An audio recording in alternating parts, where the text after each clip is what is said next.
श्रोतेहो, नमस्कार. आपल्या जीवनाचा प्रवास हा अनेक लहान मोठ्या वळणांनी बनलेला असतो. प्रत्येक वळणावर आपल्यासमोर एक प्रश्न उभा ठाकतो. आता पुढे काय? जीवनात असे काही क्षण येतात जिथे घेतलेला एक निर्णय आपले संपूर्ण भविष्य बदलू शकतो. मग तो निर्णय करिअरचा असो, लग्नाचा असो किंवा एखाद्या नैतिक संघर्षाचा. अशा वेळी मन गोंधळून जाते, बुद्धी चक्रावून जाते आणि आपण चिंतेच्या गर्तेत अडकतो. ज्ञानामृतच्या आजच्या या भागात आपण हेच जाणून घेणार आहोत की आपल्या महान हिंदू धर्मग्रंथांच्या प्रकाशात जीवनातील सर्वात कठीण आणि मोठे निर्णय नेमके कसे घ्यावेत. भगवान श्रीकृष्णाने अर्जुनाला दिलेला उपदेश आणि उपनिषदांमधील ऋषींची प्रज्ञा आपल्याला या गोंधळातून मार्ग कसा दाखवते ते आज आपण अतिशय रसाळपणे समजून घेऊया.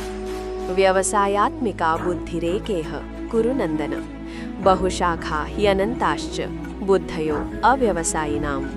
श्रीमद भगवद्गीता अध्याय 2 सांख्ययोग. जेव्हा अर्जुन युद्धाच्या मैदानात गोंधळलेला असतो आणि निर्णय घेऊ शकत नाही, तेव्हा श्रीकृष्ण त्याला बुद्धीच्या स्थिरतेबद्दल सांगतात. निर्णय घेताना सर्वात मोठी अडचण ही असते की आपले मन 1000 दिशांना धावत असते. श्रीकृष्ण इथे व्यवसायात्मिका बुद्धी हा शब्द वापरतात. याचा अर्थ असा की जेव्हा आपण एखादा मोठा निर्णय घेतो तेव्हा आपली बुद्धी ही एखाद्या बाणासारखी एकाग्र असावी लागते. ज्यांची बुद्धी स्थिर नसते त्यांच्या मनात विचारांच्या अनंत फांद्या फुटतात. जर असे झाले तर काय होईल? लोक काय म्हणतील? जर मी अपयशी झालो तर? हे प्रश्न आपल्याला मूळ मुद्द्यापासून दूर नेतात. मोठा निर्णय घेताना सर्वात आधी मनातील हा गोंधळ थांबून केवळ आपल्या ध्येयावर लक्ष केंद्रित करणे आवश्यक आहे. गोंधळलेल्या अवस्थेत घेतलेला निर्णय कधीही हितकारक नसतो. निर्णय घेण्यापूर्वी स्वतःला विचारा की माझ्या जीवनाचे अंतिम साध्य काय आहे. जेव्हा तुम्हाला तुमच्या ध्येयाची स्पष्टता येईल तेव्हा निर्णय घेणे सोपे होईल. हे ध्येय साध्य करण्यासाठी लागणारी एकाग्रता म्हणजे व्यवसायात्मिका बुद्धी.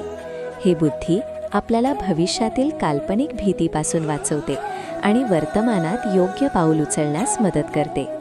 जेव्हा आपण अनेक पर्यायांच्या जाळ्यात अडकतो तेव्हा आपण आपली ऊर्जा वाया घालवतो. पण जेव्हा आपण सत्यावर आधारित एकाच निर्णयावर ठाम होतो तेव्हा संपूर्ण विश्व आपल्याला साथ देते.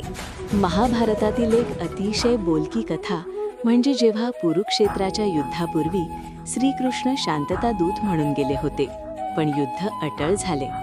तेव्हा अर्जुन आणि दुर्योधन दोघेही श्रीकृष्णाकडे मदत मागण्यासाठी गेले. श्रीकृष्णाने 2 पर्याय दिले. एका बाजूला त्यांची प्रचंड नारायणी सेना आणि दुसऱ्या बाजूला स्वतः शस्त्र न उचलणारे श्रीकृष्ण.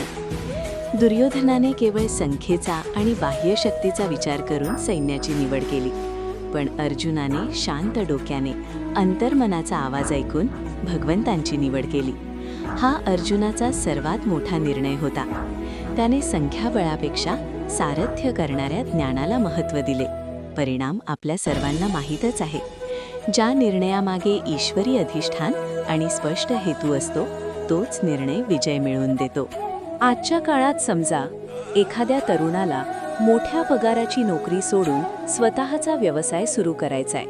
त्याच्या मनात अनेक शंका असतील, पण जर त्याने व्यवसायात्मिका बुद्धी वापरली तर तो केवळ नफ्याचा विचार न करता आपल्या व्यवसायातून आपण समाजाला काय देऊ शकतो या एकाच ध्येयावर लक्ष केंद्रित करेल. लोकांच्या टीकेकडे दुर्लक्ष करून जेव्हा तो आपल्या निर्णयावर ठाम राहतो तेव्हाच तो यशस्वी होतो. मोठा निर्णय घेताना 1000 विचारांच्या मागे धावू नका. स्वतःचे अंतिम ध्येय ओळखा आणि त्यावर एकाग्र होऊन बुद्धी स्थिर करा. एते ते ज्ञानमाख्यातं गुह्याद् गुह्यतरं मया विमृश्यैतदशेषेण यथेच्छसि तथा कुरु. श्रीमद भगवद्गीता अध्याय 18 मोक्ष संन्यास योग. सर्व उपदेश देऊन झाल्यावर श्रीकृष्ण अर्जुनाला स्वतःचा निर्णय घेण्याचे स्वातंत्र्य देतात.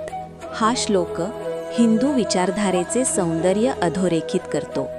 श्रीकृष्ण अर्जुनाला सर्व ज्ञान सांगतात, योग्य अयोग्य काय हे समजावतात, पण शेवटी म्हणतात, विमृश्येतद अशेषेण, म्हणजे यावर पूर्णपणे विचार कर आणि यथेच्छसी तथा कुरु, तुला योग्य वाटेल तसे कर. मोठा निर्णय घेताना आपण अनेकदा इतरांवर अवलंबून असतो की कोणीतरी आपल्याला सांगावे काय करावे. पण धर्मशास्त्रे सांगतात की मार्गदर्शन घ्या, सखोल अभ्यास करा, सर्व बाजू तपासा, विमृश्य, पण अंतिम निर्णय स्वतःच्या विवेकाने घ्या. निर्णयाची जबाबदारी स्वतः स्वीकारणे हीच खऱ्या प्रगतीची पायरी आहे. जेव्हा आपण विचारपूर्वक निर्णय घेतो तेव्हा त्या निर्णयाच्या परिणामांना सामोरे जाण्याचे बळही आपल्यात येते. हा श्लोक आपल्याला सांगतो की निर्णयाची प्रक्रिया ही बौद्धिक असावी, पण त्याची अंमलबजावणी ही आत्मिक असायला हवी. भीतीपोटी किंवा दबावाखाली घेतलेला निर्णय कधीही टिकत नाही. निर्णय घेण्यापूर्वी आपल्याकडे असलेली सर्व माहिती तपासा, तज्ज्ञांचा सल्ला घ्या, पण शेवटी आपल्या अंतरात्म्याचा आवाज ऐका, कारण तोच आपल्याला धर्माच्या वाटेवर घेऊन जातो. रामायणात विभीषणाचा एक मोठा प्रसंग येतो. जेव्हा रावण सीतेचे हरण करतो तेव्हा विभीषण त्याला अनेकदा समजावून सांगतो, पण जेव्हा रावण त्याला लाथ मारून हाकलून देतो तेव्हा विभीषणासमोर एक मोठा निर्णय असतो. आपला भाऊ आणि आपल्या देशाची साथ द्यायची की धर्माची, प्रभू श्रीरामाची साथ द्यायची. विभीषणाने विमृश्यैतदशेषेण म्हणजे सखोल विचार केला. त्याला माहीत होते की रावणाची साथ देणे म्हणजे अधर्माला साथ देणे आहे. त्याने आपल्या कुळाचा त्याग करून रामाला शरण जाण्याचा धाडसी निर्णय घेतला. हा निर्णय केवळ वैयक्तिक नव्हता, तर तो सत्याच्या विजयासाठी आवश्यक होता. समजा एखाद्या कंपनीत काम करताना तुम्हाला कळले की तिथे काहीतरी चुकीचे किंवा बेकायदेशीर घडत आहे. तुमची नोकरी जाण्याची भीती आहे. अशा वेळी विभीषणासारखा विचार करून तात्पुरत्या फायद्यापेक्षा कायमस्वरूपी सत्याची निवड करणे हाच मोठा आणि योग्य निर्णय ठरतो. सर्व पर्यायांचा सखोल आणि तटस्थपणे विचार करा. मार्गदर्शन घ्या, पण अंतिम निर्णय स्वतःच्या विवेकाने आणि धैर्याने घ्या.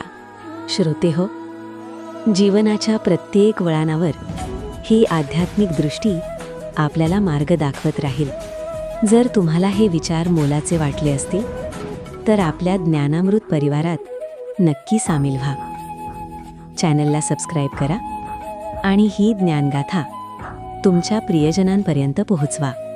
लक्षात ठेवा, कोणताही निर्णय हा छोटा किंवा मोठा नसतो.